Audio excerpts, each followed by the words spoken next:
So almost everything we've done so far, since the beginning of the semester, it's only 3 weeks, has been geometry.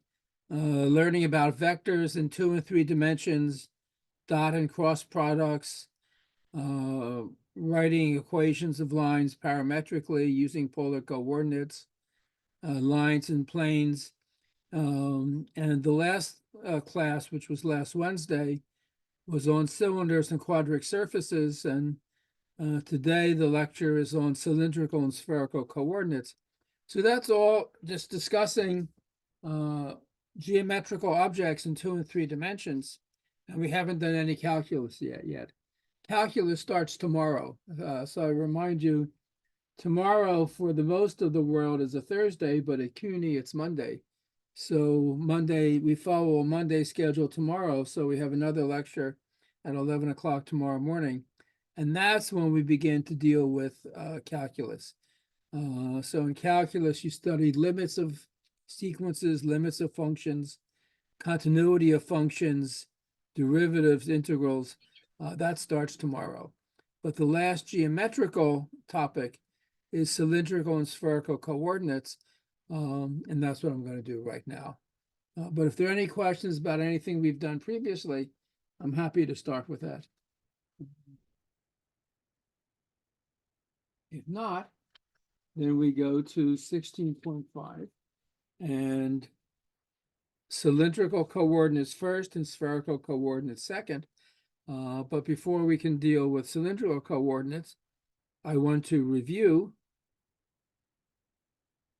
polar coordinates in R2, which is two-dimensional space.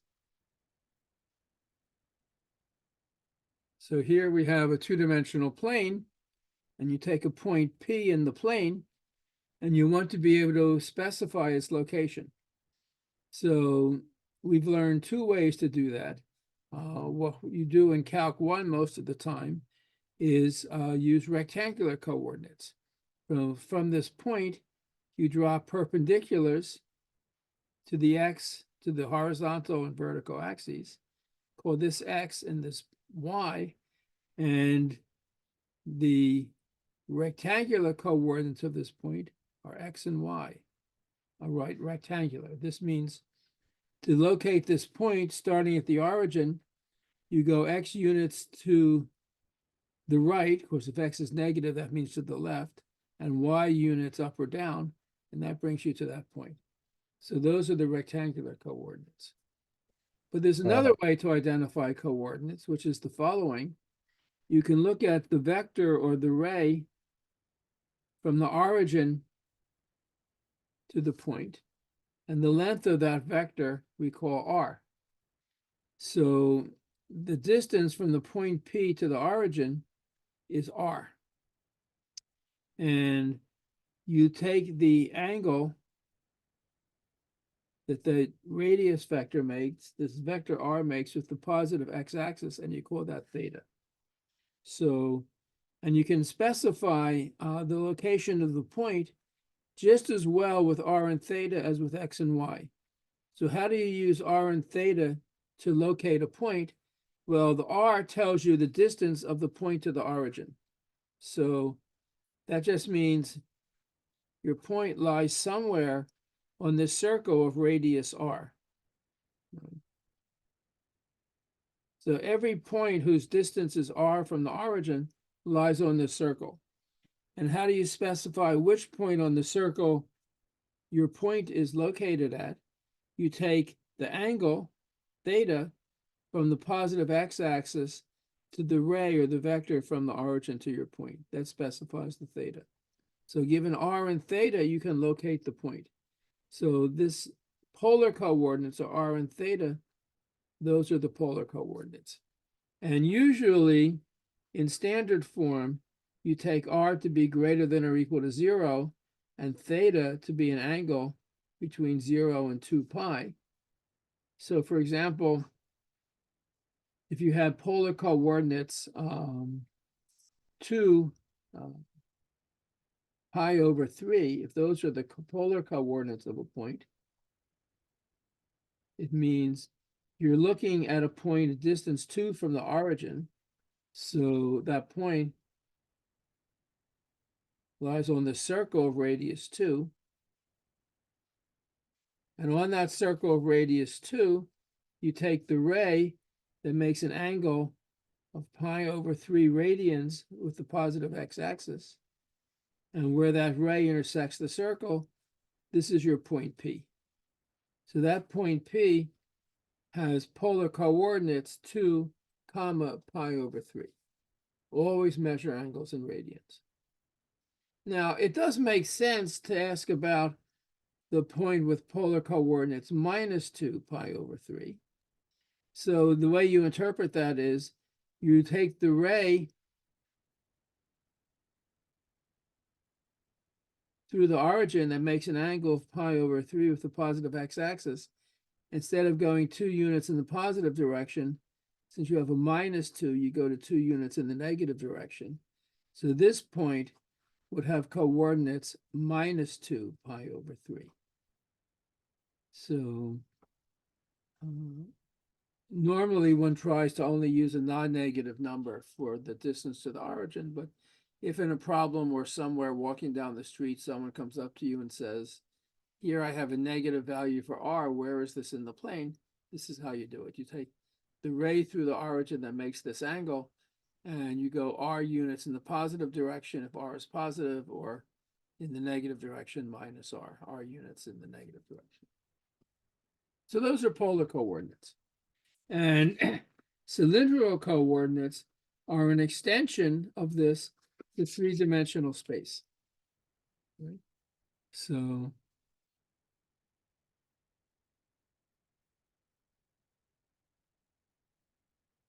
here you are in three-dimensional space. You have some point P. And again, in rectangular coordinates, if you had this point P, you would drop it the perpendicular to the XY plane. So this is the x-axis. This is the y-axis. This is the z-axis. Yes, sir. Yeah. So, I'm having like trouble visualizing the three-dimensional planes. Even in my homework, it just, I wasn't sure how they got the answers. How do they visualize like a space in a 3D plane? Like 2D is easy to visualize, right? It's just two lines, but Right. So you're asking about some of the homework in section 13.5? actually 13.2, because I'm trying to understand this stuff. Right. Okay. 13.2. So x All equals right. 2 is Very one good. of the planes. So I'm glad you asked that question, but let me, and I'll come back to it. But I start off every class by asking if there's a question about any work we've done previously. So that's really the time you should ask a question like that. I know. But right now, I'm in the middle of talking about cylindrical coordinates. So when I finish this, there'll be time at the end, and you'll have time to ask all the questions about previous work that you want. Okay? So if you take a point P in three-dimensional space, it has rectangular coordinates. You drop the perpendicular to the XY plane. You have the usual coordinates in the XY plane, plus you have the height Z, that the point is above the XY plane. So this has rectangular coordinates X, Y, and Z. Those are the rectangular coordinates in three-dimensional space. For cylindrical coordinates, you do the same first step. You drop the perpendicular to the XY plane, but you don't take the rectangular coordinates in this point.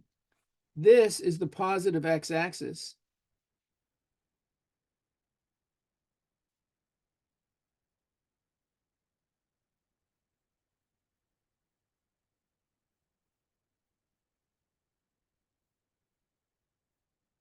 This is the positive x-axis.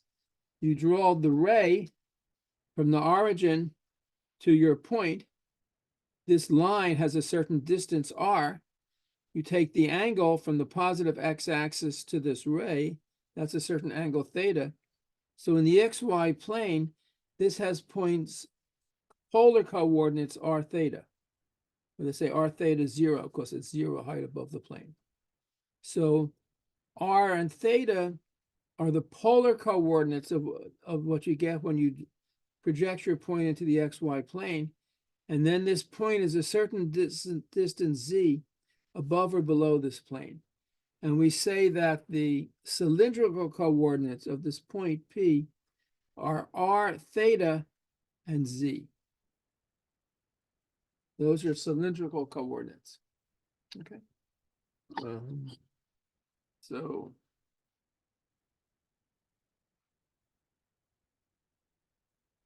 and that's what it is.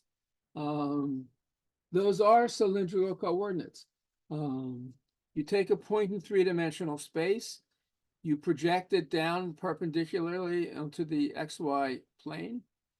You find the polar coordinates of that point r theta in the plane, and then the third coordinate, z, is the height of the point above or below the plane.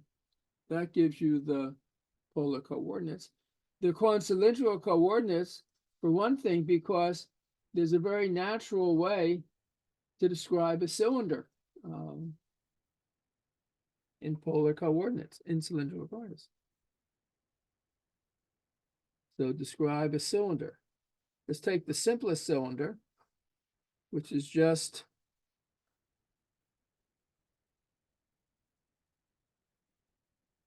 infinite in both directions, with the center, the z-axis, and every cross section is a circle of radius a. So if you take any point on this cylinder and you drop it into the xy plane, it'll have polar coordinates. Distance to the origin is a. And the equation of the cylinder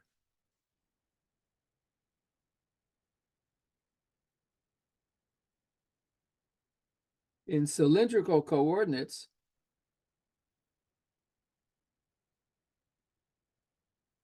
is the cylinder of radius a with the vertical axis, the z-axis. This is just exactly the set of all points r, theta, and z, where r is equal to a, the distance to the z-axis. Theta is any angle between 0 and 2 pi, and z is completely unrestricted. So it's really just all points r, theta, and z where r is equal to a. All you're saying is this is the set of all points where the distance to the z-axis is a, and it can be any height z above and below the plane, and any angle theta with respect to the positive x-axis. That's a cylinder. The easiest thing to describe in cylindrical coordinates are a cylinder. Suppose you had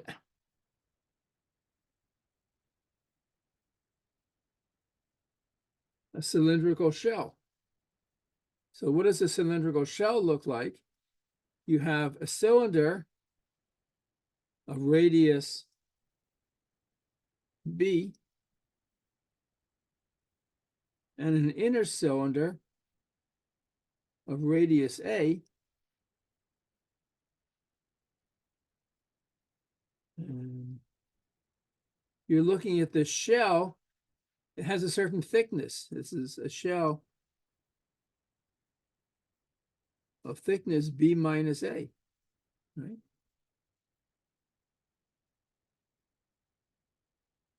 And how would you describe that cylindrical shell? In cylindrical coordinates, it's all points with cylindrical coordinates r, theta, and z. Theta can be any number from 0 to 2 pi. It's anywhere around the circle. Z can be any number, but r is between a and b. if you were to project this into the XY plane,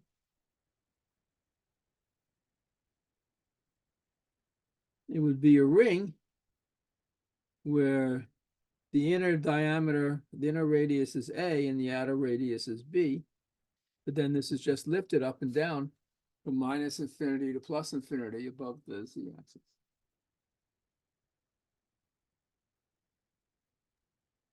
That's a cylindrical shell. Yeah.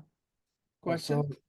So this is this is the same exact cylinder, but just I guess turned, or is it different? Two different? No, I don't understand. Same exact cylinder as the cylinder we looked at a moment ago? no, this one, the one you're viewing, right? Yeah. For So the this is, example. it's like one cylinder inside another. It's like, think of it as a pipe, right? What is a pipe? A pipe, it's like, it has a certain thickness. There's like the outer circumference of the pipe and the inside of the pipe, right? But the pipe itself has a certain thickness to it. It's not infinitely thin. It's like you have a cylinder and you hollow out another cylinder. That gives you a pipe, just like a pipe. Right? Is that, I mean, is that clear or not? Well, it's pretty clear, but what I'm asking is, so the hollow cylinders inside the pipe, I guess, Yeah. would be like the space, I guess, the distance or something. Well, so this is, forget the fact that it's three-dimensional. Suppose you just cut through this pipe with a plane. You get something that looks like this. You have an outer circle of radius B, an inner circle of radius A, and you're looking at the ring. When you cut through this pipe or cylindrical shell, you get a ring, has a certain thickness. It's like you have a circle of radius B and you cut out from the center a circle of radius A. So you have all the points whose distance from the origin are between A and B. That's this ring, right? But here's the thing, so you have A and B, right? So, we're just looking from A to B, the area. This is okay. All right, I got it. All right, thanks. Right? It's just a ring. But I mean, really, if you ever like pick up a piece of pipe, that's what we're talking about. It has an inner diameter and an outer diameter. And the difference is like the actual physical pipe, the piece of lead or whatever that you're holding. I understand. Okay. Yeah.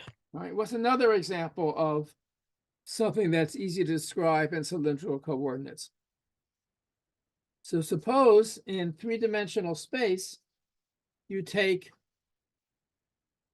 a plane or a half plane that hits the z-axis and goes off in some direction, right? This is a vertical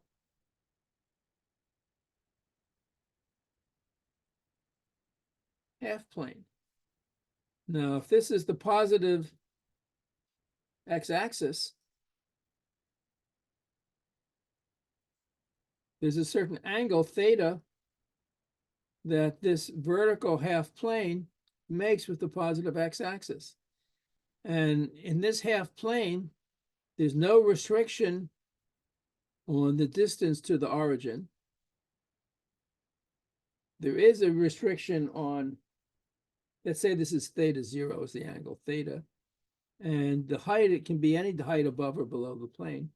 This is all points whose put in polar coordinates where the angle theta is this fixed angle theta naught. Right? So maybe, just to make it concrete, maybe this is pi over 4. It would be like in the XY plane, this is the angle pi over 4 in the XY plane, and you just construct a plane over that in 3 dimensions. It's a plane just coming out of the z-axis. a solid plane, not a solid plane, a complete plane that makes an angle pi over 4 with the positive x-axis. That's a vertical half plane.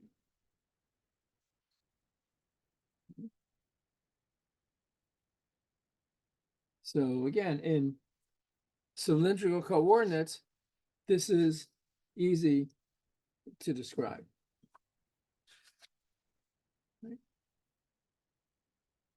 Again, this is everything we've been doing so far is geometry, and the hard thing, at least in the beginning, is to learn how to visualize these geometrical objects. And that's just a matter of sitting down for a while in a quiet place or multiple times and looking at pictures and drawing pictures and trying to understand what these things look like.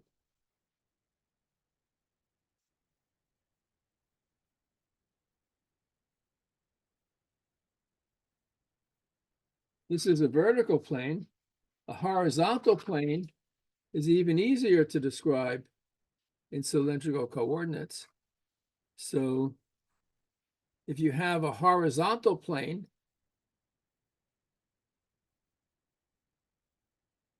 at height z above the xy plane, in cylindrical coordinates, this is all points r theta, let's say height z naught above the xy plane.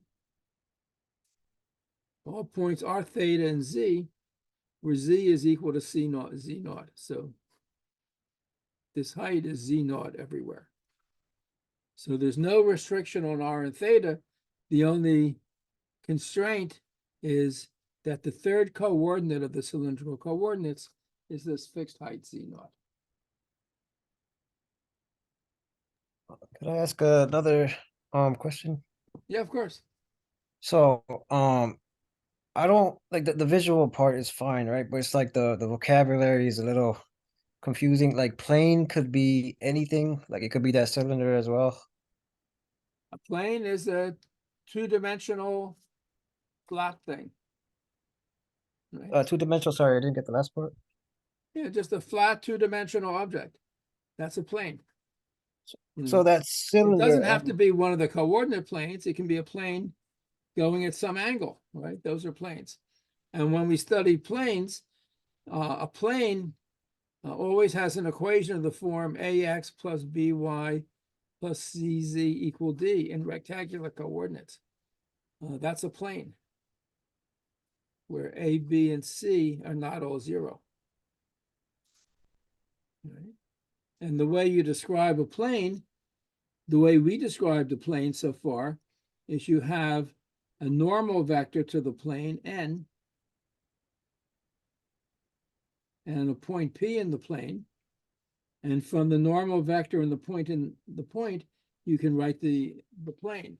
So in lesson 4, section 13.5, when we talked about planes, that's what we learned.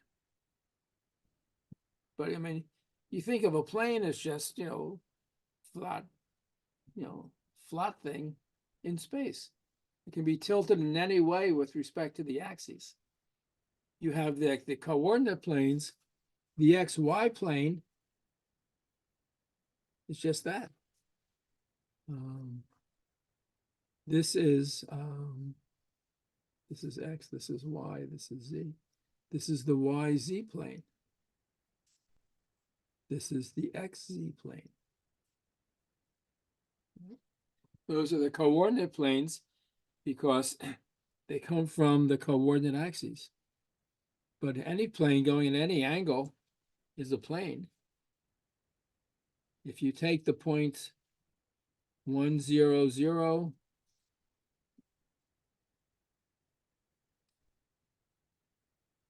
0, 1, 0, 0, 0, 1, on the axes, you could always draw a triangle with those 3 points at the corners. But that triangle is just part of a plane. It can just be extended wherever. There's like the plane that goes through those 3 points. So.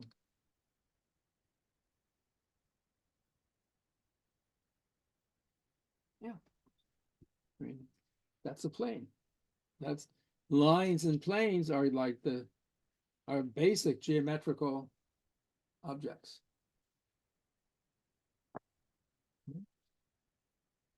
Here's one which is a little more complicated to describe. It's a cone.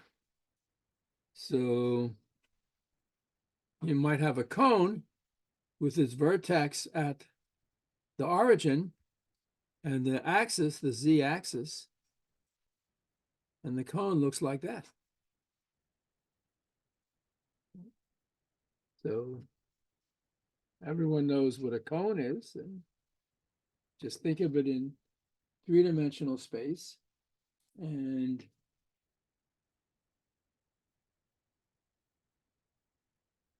if you are at height z above the x-axis, and if this line,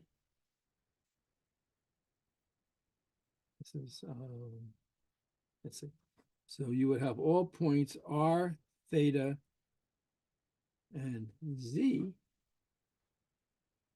where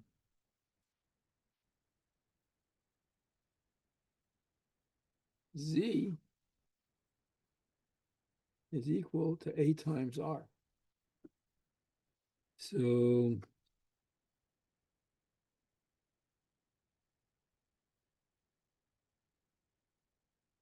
think of it like this. Suppose at height 1, above the xy plane, you draw a circle of radius a. That's just a circle of radius a above the xy plane. And then you draw the lines from the origin through every point on the circumference of the circle going out to infinity. That traces out a cone. And when you're at height z, this distance is going to be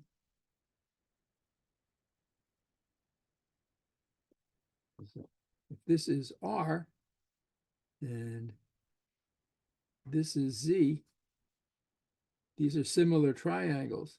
So the ratio of r to z, the slope, is equal to a.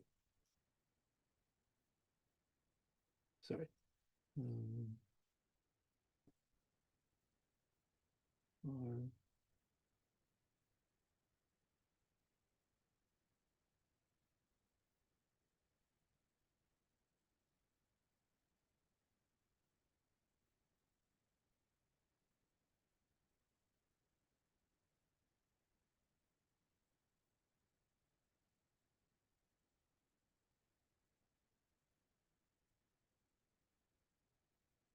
Sorry, let me draw a better picture of it. Let me do it this differently. So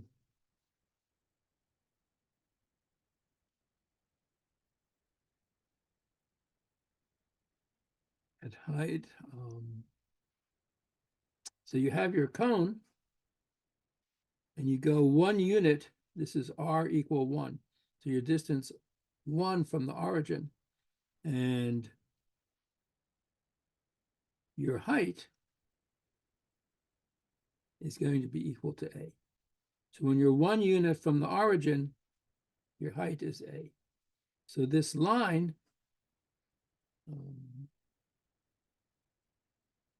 the ratio of r to z, this is z equals a. So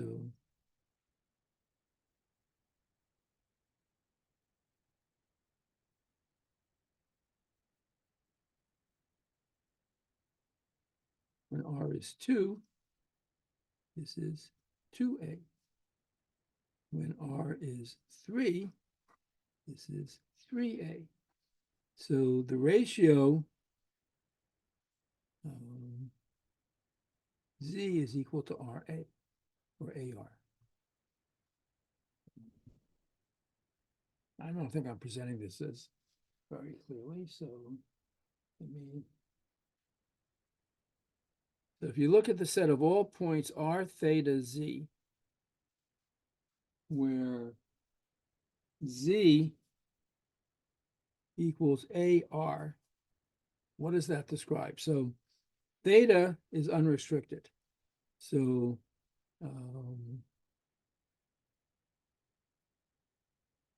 when theta is 0, so you're looking at this in the xz plane,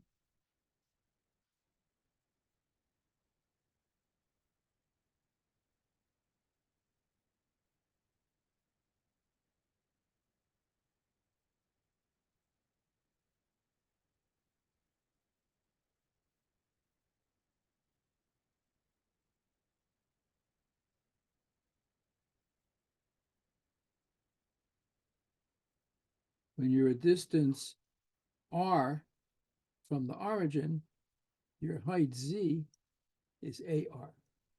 So it's this point.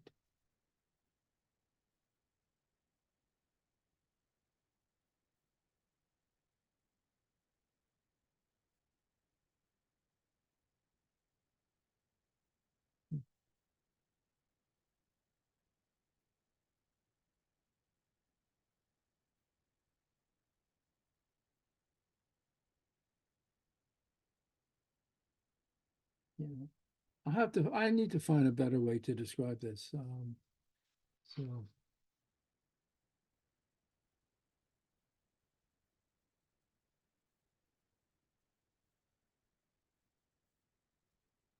we have our usual space, and we have a cone. The cone where the vertex is at the origin, and the z-axis is the axis of the cone. And what is the relationship between the distance to the origin and the height above the xy plane? So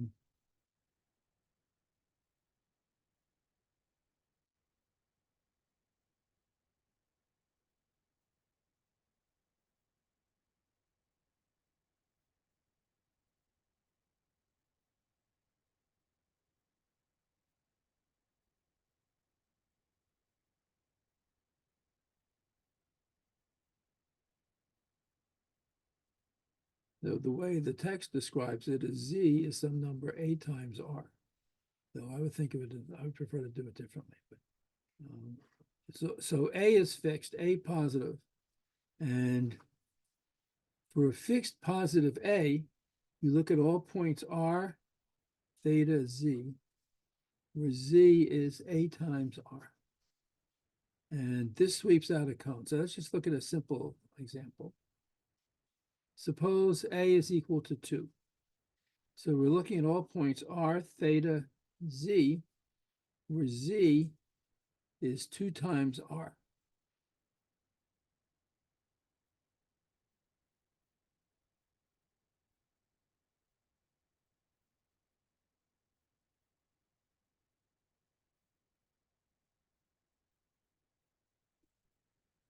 Make it z equals a half. So z is a half r.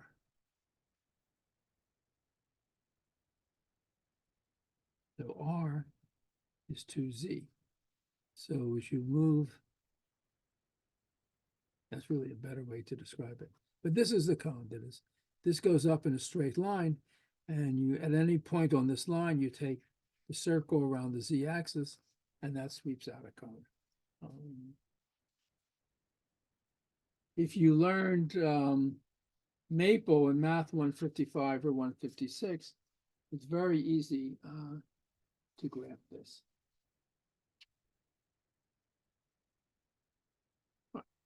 So these are cylindrical coordinates. These will not come up for a long time until we get into integration and we learn how to use these kinds of coordinates to do integrals in three-dimensional space.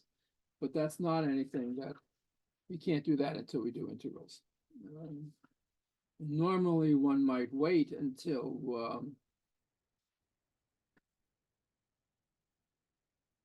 one has done the integration before introducing these coordinates, but following the syllabus, this is what we're supposed to be doing today. So we just did.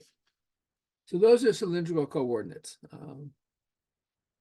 Let me just repeat it one more time. Cylindrical coordinates. You have a point in space. How do you get its cylindrical coordinates?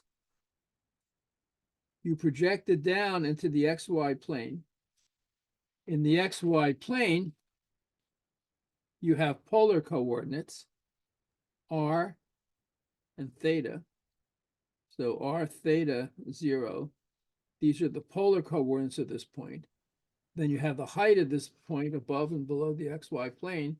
So the polar coordinates are r, theta, and z. Those are the polar coordinates of the point.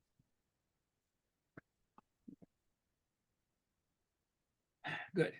Next, we have spherical coordinates. So cylindrical coordinates are based on a sphere. Spherical coordinates are based on the geometry of a sphere. Cylindrical coordinates are based on cylinders. Spherical coordinates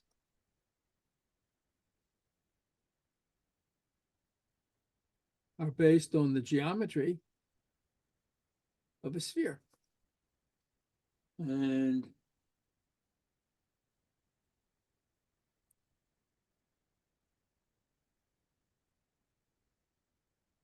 so how do you describe a point in spherical coordinates? So it's going to have coordinates rho, which is the distance from P to the origin. That's the origin. So the distance in space is rho, from the origin to the point. Now, this ray makes a certain angle phi with respect to the z-axis. So phi equals the angle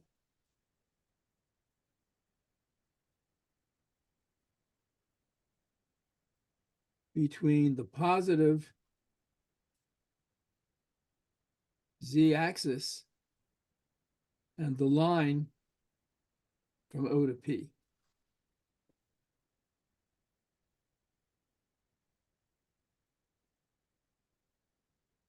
And theta, well, theta is just like the theta in cylindrical coordinates. Theta is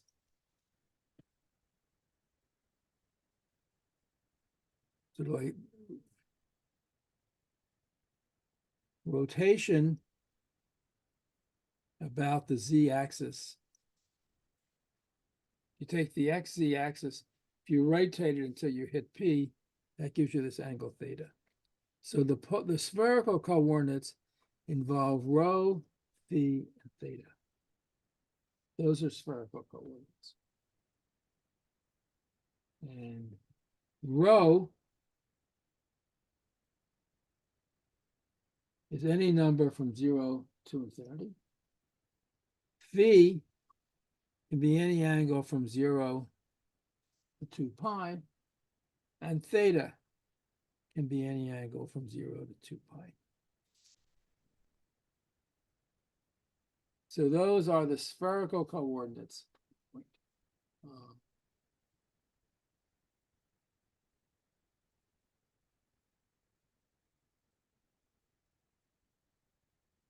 And really, it's you have to look at the book to see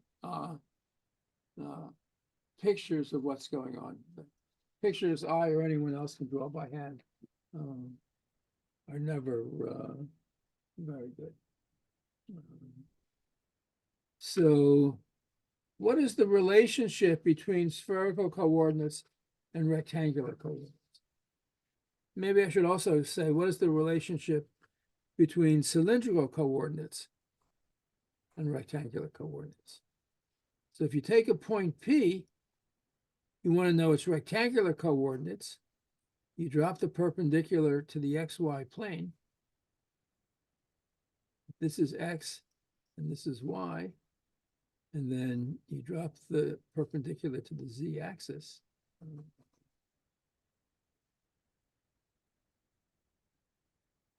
The rectangular coordinates are X, Y, and Z. Rectangular.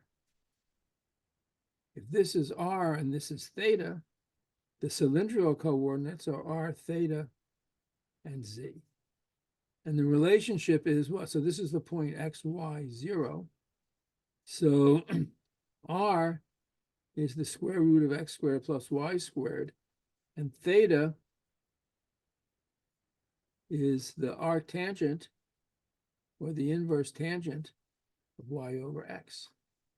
And Z equals Z.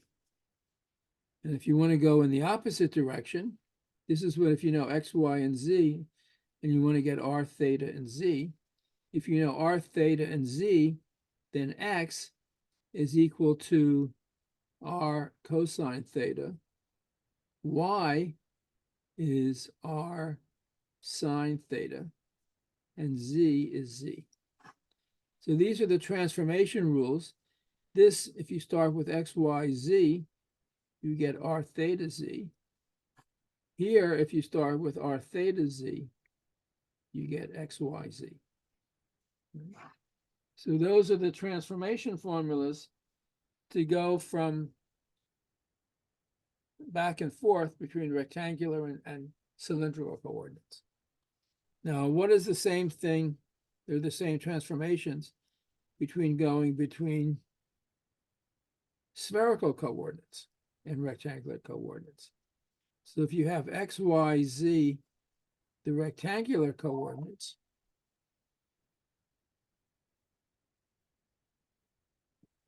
and rho, phi, theta, the spherical coordinates, what is the relationship between them? Well, rho is simply the distance from the point to the origin. So rho, if this point has coordinates X, Y, Z, the distance from that point to the origin is the square root of X squared plus Y squared plus Z squared.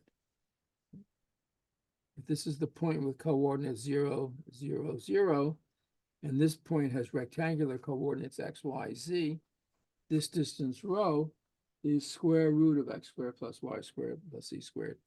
Or if you don't like square root signs, rho squared is X squared plus Y squared plus Z squared.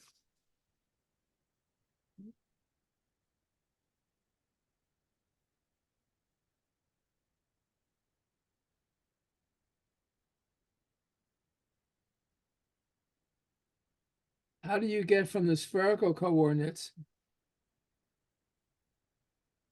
to the rectangular coordinates?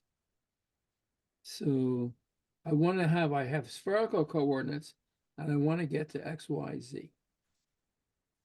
So this angle is phi.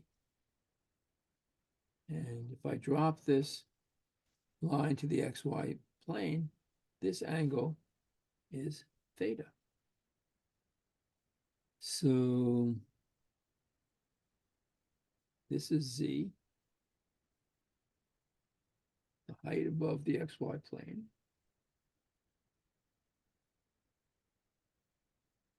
If this angle is theta, well, actually I can look at it like this.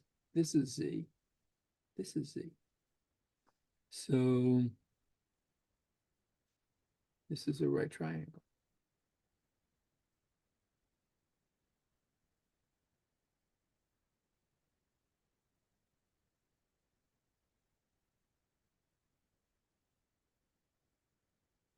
So let me just draw this right triangle slightly differently.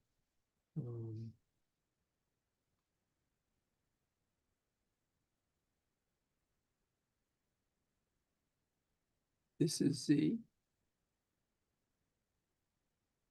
This is phi. This is rho. And Z is rho cosine phi. Right, the cosine of this angle, Z over rho. So Z is rho cosine phi.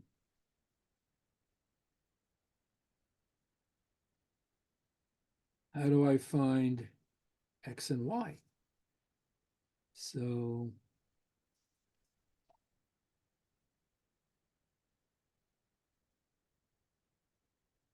this is rho sine phi. This is rho sine phi. So here I have a triangle.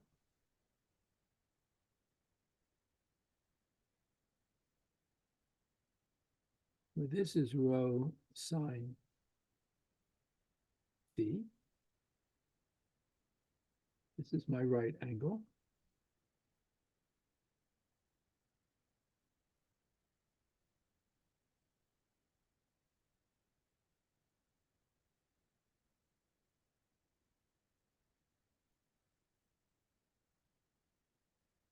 This is my angle theta. So this is X and Y.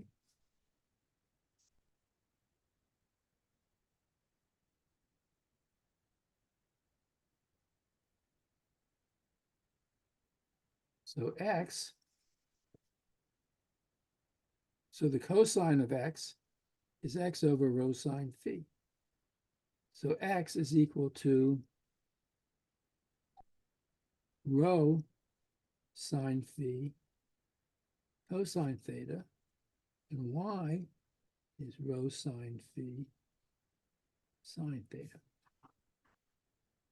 Now, I'm never going to ask you to memorize these transformation formulas. If this were to come up on a quiz or an exam, I would give you these formulas. But for solving some problems in vector calculus, you're going to have to know them. So you look them up. But these are spherical coordinates. And just as cylindrical coordinates are useful for describing, among other things, cylinders, spherical coordinates make it very easy to describe a sphere. So to take the most obvious example, suppose you take the sphere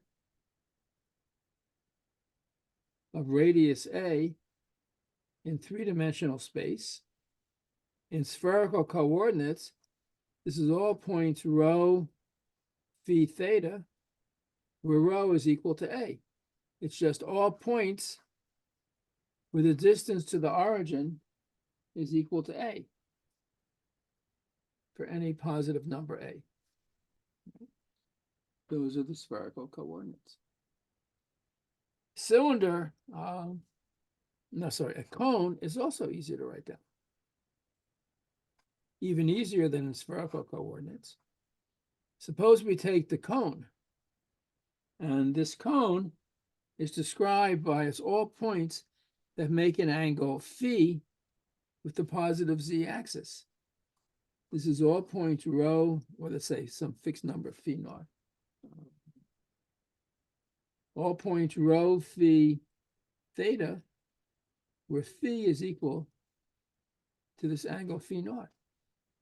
That is, you take all the points in space where when you draw the straight line to the origin, it makes an angle phi naught with the z-axis. You can rotate that around any way you like. And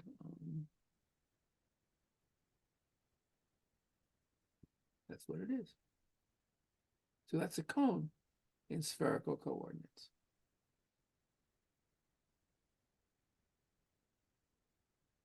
What about a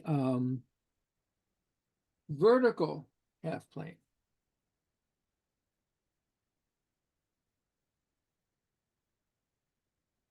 So a vertical half plane looks like this.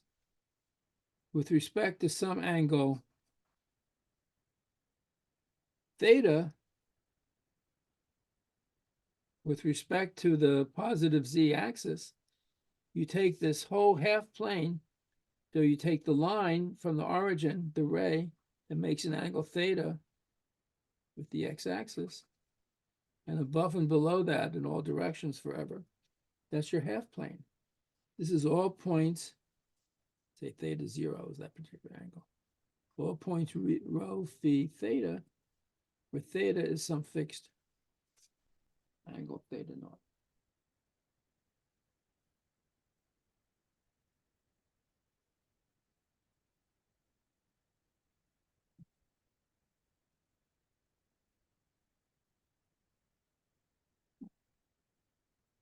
So in some sense, today's lesson is very short because it's just about cylindrical coordinates and spherical coordinates. If you look at section 13.16.5, it also includes integration with respect to these coordinates. But until you get to chapter 16, until we've done integration, we can't do any of that. So the takeaway from today's lesson is simply to know by studying the pictures, and you really need the book, because you need to look at the pictures, studying the pictures and drawing some pictures with pen and paper or pencil and paper, just to get an idea of what these coordinates are. And in the process of doing this, you will get a better geometrical feel for three-dimensional shapes, which is something that we need in vector calculus. So that really is all that is covered for us at this time in section 16.5. Okay, so earlier on, someone had a question about vectors, and I'm happy now to answer your questions. Well, first I was gonna ask, like, I've seen like these cones and figures like on, I don't know, like graphic designers kind of use these to make animation and stuff. So, um, well, the question is like, do they use like distance, or like the computer automatically gives you the Well, rate? so people who have learned this material write the computer programs for designers to use, where everything involving cylindrical and spherical coordinates is built into the program. So if the designer says, I want a sphere with center such and such and radius something, it pops up on the screen. So the designer doesn't have to know the underlying math, but the people who wrote the computer program did. So it'd be like if us students, I guess, we were like, we're learning this and I guess writing the code. I'm kind of new to like computer science, so I'm just trying to get a picture. Right. Well, there's really no computer science in this course. No, I mean, like, obviously the code needs this stuff. That's what you said, sir. Yes, of course. If you're Oh, writing computer programs, if you're writing computer graphics programs, it uses a lot of different coordinate systems. gotcha. But yeah, And let me say, writing those programs is a lot harder than learning the material that we're doing right now. I mean, like pseudocode, like, I would just say put in formula and cone into the program, and I'm done. Like, it's a start, but Well, obviously there's probably harder stuff that I don't even right. But know. for this, you need to talk to someone in computer science. And that's Yeah, not me. that's okay. Right. I'm a math guy, not a computer science guy. Gotcha. Yeah, but going back to the plane, unless someone else has questions. No. Okay, so y equals 2, or it was x equals 2. It was just like, I'm not exactly sure how to like visualize it. Like I I'm mean, I'm if you starting just to had get the it. equation x equal 2, what does that look like? Yeah, yeah. Okay, well, so it looks differently in 2 dimensions and 3 dimensions. So in 2 dimensions, you're just looking at the XY plane, right? And if you take the vertical line through the point 2 on the XY plane, any point on this line has coordinates 2 comma y. So the graph of x equal 2 in the plane is a line. This line. Those are all the points where in the plane where the x coordinates equal to 2.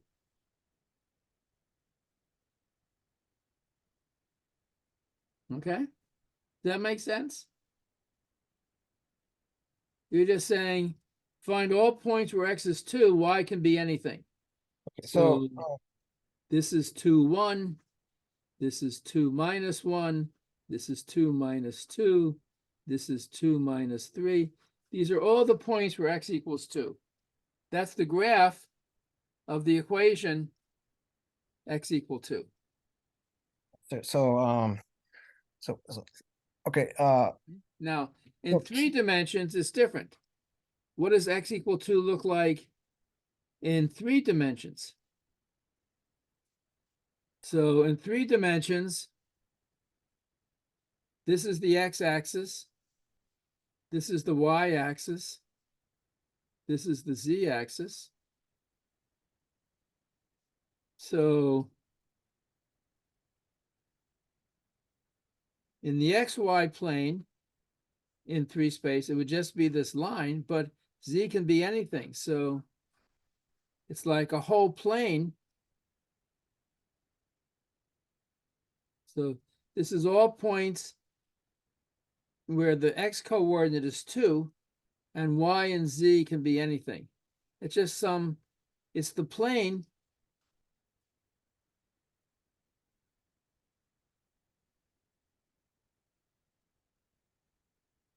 how to draw it. It's the plane cutting through the z-axis at x equal 2 and perpendicular to the x-axis. Right? It's like you have 3-dimensional space and you drop a plane through the point x equal 2. This is 2, 0, 0. It's all the points where the x coordinate is equal to 2.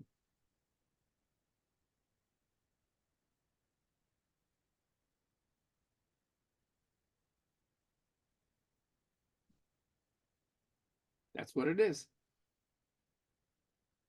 X equal 2 says your first coordinate is equal to 2. Second and third coordinates are completely unrestricted. But x has to equal 2.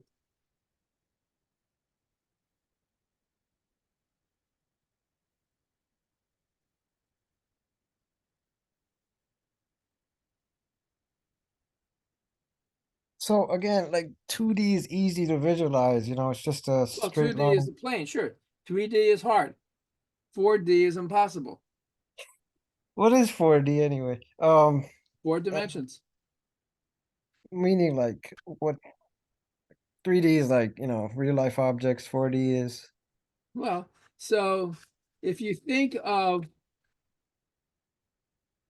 in 2 dimensions,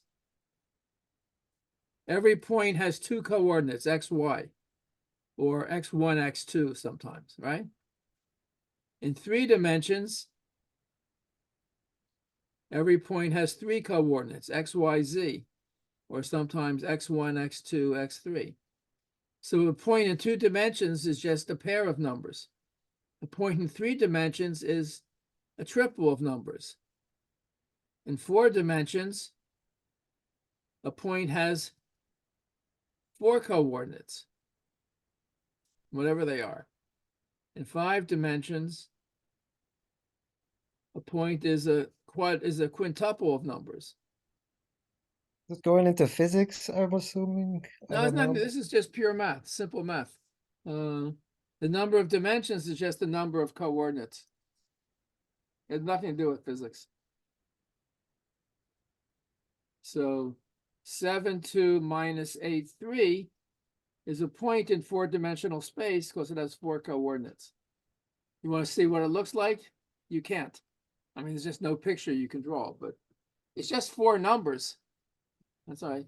Every collection of four numbers is a point in four-dimensional space, just like every collection of three numbers is a point in three-dimensional space, and every collection of two numbers is a point in two-dimensional space. But at least how I visualize the dimensions, right? So 2D is like it's just like a flat, but then 3D is like stretched out, and then 4D is stretched out more, but you can't visualize 4D, right? Oh, well, I mean, Can you? I don't know. so, I mean, the definition is precise. A point in four-dimensional space is just a ordered, you just have four numbers in an order. All right, that's the point. That's what it is. You want a picture of it, can't draw it for you. Doesn't mean it doesn't exist because you can't draw a picture. Absolutely not. It's just what it is. So if you take, for example, linear algebra, which is math 313, this is what you learn about. And it's actually not much that, like in pre-calculus or high school or somewhere, you learn to solve equations like 3x plus 2y equals 6, right? Or you might have a system of equations, right? Or you might have equations in three variables, 3x plus 2y plus 7z equals 6. You want to find all solutions of that. And you could have an equation in four variables, 3x plus 2y plus 7z plus 4w equals 6. Right? So you just want to find all numbers that satisfy that equation. So that is all y, x, y, z, w. So you can say if you have a linear equation like this, which isn't much different from what you learned in high school, except there are four variables, a solution of that is a point in four-dimension space. Just like a solution of this, xy, is a point in two-dimensional space, and a solution of this, xyz, is a point in three-dimensional space. So just like asking for solutions of some linear equations in more than three variables. But if you want a picture, I can't give you a picture. I don't think anyone can. I looked it up. It's the best way I could describe it, it's like a fan with four sides. It's kind of crazy. Well, if that helps you, that's fine, but it's okay. Everyone can do whatever they want. It's your So imagination is your imagination, or your way of thinking is your way of thinking. So that's fine. But no one can tell you that you must draw a picture of something in four-dimensional space in a certain way. That's, you know, if you want to try to visualize it, that's fine, but that's what you have to do.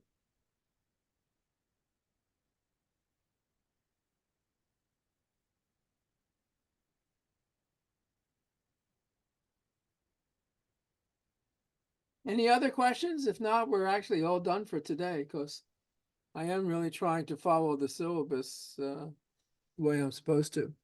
Tomorrow we have class, and we start lesson 7, which is really the beginning of calculus in chapter 14. Okay.